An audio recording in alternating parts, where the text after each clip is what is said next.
Assalamualaikum warahmatullahi wabarakatuh. Perkenalkan, nama aku Nandia Syadila dari Ekonomi Islam 2017. Di sini aku akan menjelaskan video tentang sejarah peradaban Islam, tentang evolusi perpustakaan dari zaman dahulu hingga zaman sekarang. Perpustakaan itu zaman dahulu adalah ruangan dan bangunan gedung yang berisi buku-buku yang sudah diatur dan disusun, dan maka dari itu bukunya itu mudah untuk dicari dan digunakan pembaca. Dalam perpustakaan zaman dahulu, buku pertamanya itu adalah buku Al-Quran yang diturunkan oleh Nabi Muhammad SAW pada abad ke-7. Lalu pada abad ke-8 itu Muslim sudah memproduksi buku, dan pada masa Abbasiyah ini perpustakaan milik pribadi dibuka untuk umum.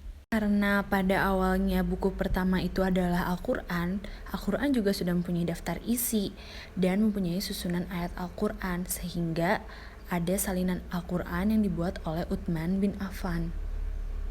Perpustakaan sendiri juga memiliki tantangan. Yang pertama adalah internet, karena kita bisa mengakses informasi dari internet. Dan yang kedua itu ada televisi, jadi kita bisa mendapatkan informasi dari berbagai channel yang ada di televisi. Perpustakaan Islam yang penting itu ada di kota Baghdad, karena Baghdad itu mempunyai 36 perpustakaan yang dibanggakan.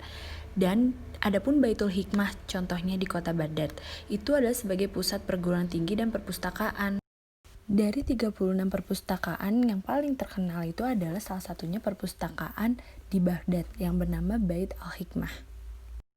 Dalam sejarah perpustakaan Bait Al-Hikmah, perpustakaan yang paling bernilai dalam pemikiran Islam, keberadaannya menjadi pusat tujuan para pencari ilmu dari berbagai negara, timur maupun barat. Pendiri perpustakaan ini yaitu Khalifah Abbasiyah kedua, yaitu Abu Ja'far al-Mansur. Perpustakaan ini menyimpan buku-buku dan kitab-kitab bermutu baik.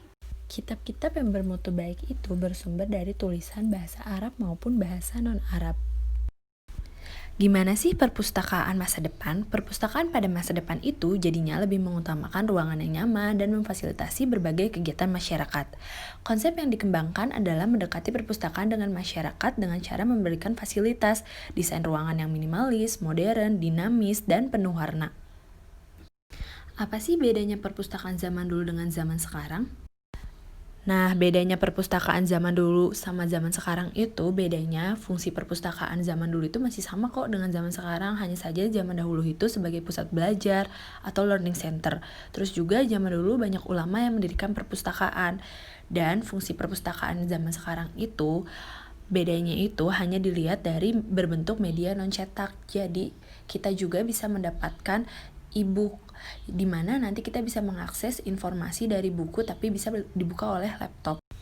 Dan juga bisa dibuka lewat HP agar lebih praktis.